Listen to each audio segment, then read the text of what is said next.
Welcome to Daily Walk Devotion, just a quick devotional from Scripture to encourage you in your daily walk with Jesus Christ. Paul talks about how our walk is likened to our faith and how we walk with Jesus Christ every day. And so my encouragement to you is to strengthen you and encourage you through Scripture to make your walk stronger and more secure. And so today we're going to be back in Daniel. We're kind of going through Daniel for right now for last several days, and we'll continue that for several more. But today's title is called Will You Stand? And in Daniel chapter 3, verse 17 and 18, in the NIV version, it says, if we are thrown into a blazing furnace, the God we serve is able to deliver us from it, and he will deliver us from your majesty's hand. But even if he does not, we want you to know, your majesty, that we will not serve your gods or worship the image of gold that you have set up. And of course, this is the classic scene of Shadrach, Meshach, and Abednego, where King Nebuchadnezzar made this huge statue of himself, and he made everybody bow. And those three guys refused to bow. And if the people refused to bow, Nebuchadnezzar said that they would be thrown into a furnace of fire. And Nebuchadnezzar was so infuriated by this that he actually made the furnace twice as hot as he normally put the furnace in.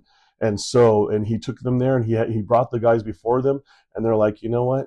Our God is going to protect us, and we're not afraid of you. And if God takes us, then God takes us. And what an amazing confidence and courage from those guys. And of course, we know how the rest of the story went out. They threw him in the fire, and I think it was actually 10 times hotter than normal, not twice as hot. It was so hot that the guards who were throwing them in there, they were incinerated. And as soon as they threw them in there, King Nebuchadnezzar looked down in the fire, and he didn't just see the three guys, he actually saw four. And we, of course, we know that that's the pre-incarnate Jesus Christ. He was there with them, and they weren't burned. And they weren't burning, and so King Nebuchadnezzar freaked out, and he said, Shadrach, Meshach, and Abednego, you come out. And they came out, and it says that, not a hair on their hair was singed, there was not even the smell of smoke upon their clothes. And that's pretty miraculous. The fact that God cared for them so much that they didn't even have any resemblance or any kind of effects of the fire upon them, but yet they continued just to trust the Lord.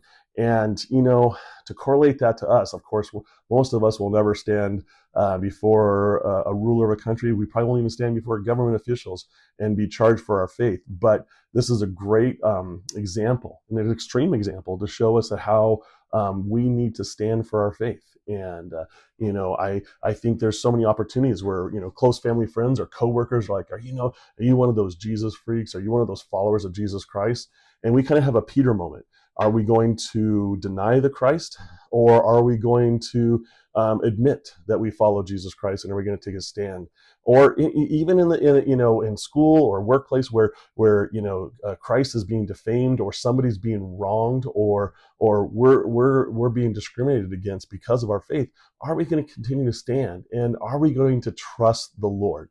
And I think the real key here is no matter what happens, we will trust the Lord.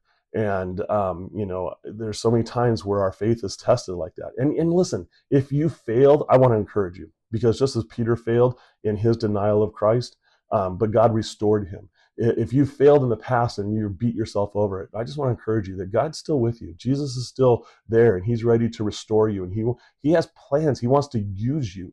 But he wants to strengthen you, and realize that those things that you're going through, they're tests, and we need to recognize their tests and allow God to work through those tests to make us stronger and more mature in our faith. So I want to encourage you guys to stand for your faith, and when those challenges come, the question is, will you stand? And so I hope that you do. God bless you. Have a wonderful day.